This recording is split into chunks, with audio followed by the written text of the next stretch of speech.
पांचों जहर को बाहर निकालो आप। केवल डायबिटीज नहीं, आपके जीवन के सारे रोग खत्म हो जाएंगे। रसोई घर को जो बिगाड़ा है इन लोगों ने, 5 जहर रसोई घर में प्रवेश करा करके बिगाड़ा है।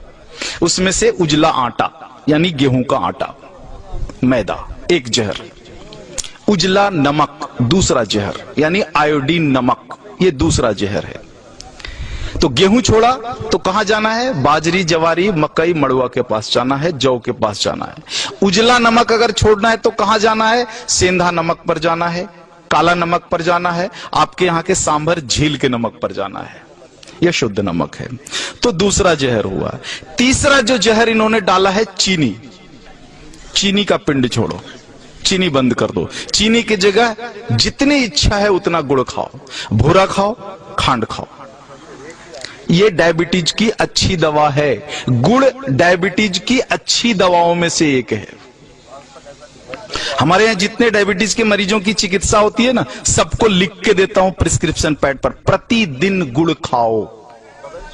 हाँ, रसगुल्ला खाने का मन है जरूर खाओ, गुड़ वाला खाओ।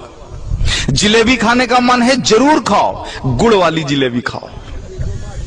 बालूशाही खाने का मन है, गुड़ वाली खा लो।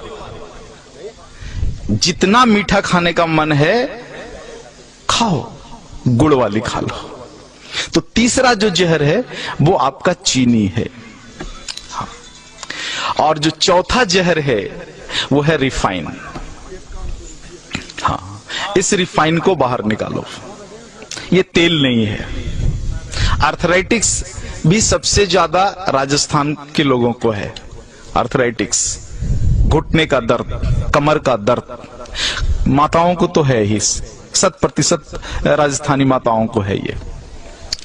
कारण आपने इस शरीर को तेल और घी तो दिया नहीं, तेल के नाम पर रिफाइन दिया और घी के नाम पर बटर ऑयल दिया। कहते हो घी खाते हैं, लेकिन वास्तव में वो बटर ऑयल है, घी नहीं है। आप कहते हो तेल खाते हैं, तेल नहीं खाते, रिफाइन खाते हो आप। रिफाइन अलग है और तेल अलग है, दोनों एक नहीं हो सकता। तो इस रिफाइन को बाहर निकालो और तेल को लेकर के आ जाओ।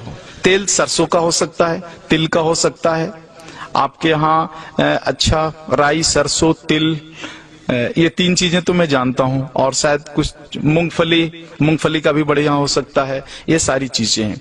2 विरुद्ध चीजें हैं, एक सूर्यमुखी और सोयाबीन। इनके चक्कर में मत पड़ना, ये दोनों खतरनाक हैं। तो इस तरह से रसोई घर से अगर कुछ चीजों को आप बाहर निकाल दो।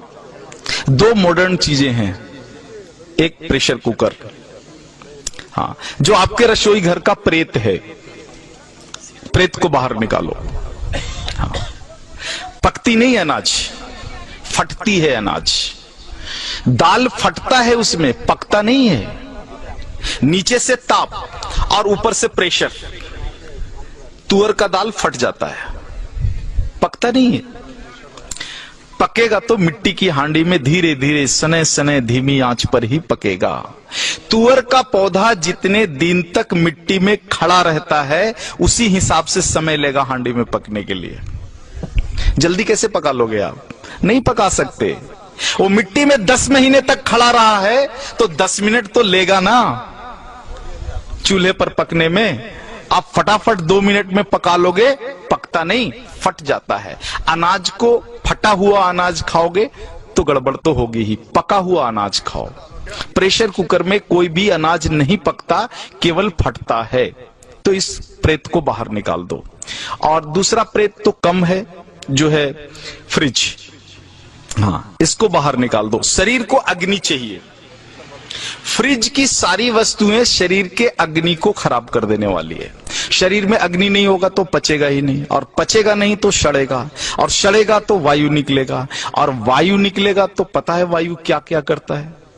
पूरे शरीर में उपद्रव करता है। पैरालिसिस इसी में से आया हुआ है, हार्ट अटैक इसी में से आया हुआ है, ब्रेन हैमरेज इसी में से आया हुआ है। तो ये 2 प्रेत को निकाल दो, और इन वस्तुओं को अगर आप निकाल दो रसोई घर से बाहर, तो बचा हुआ 25% डायबिटीज वहीं खत्म हो जाता है।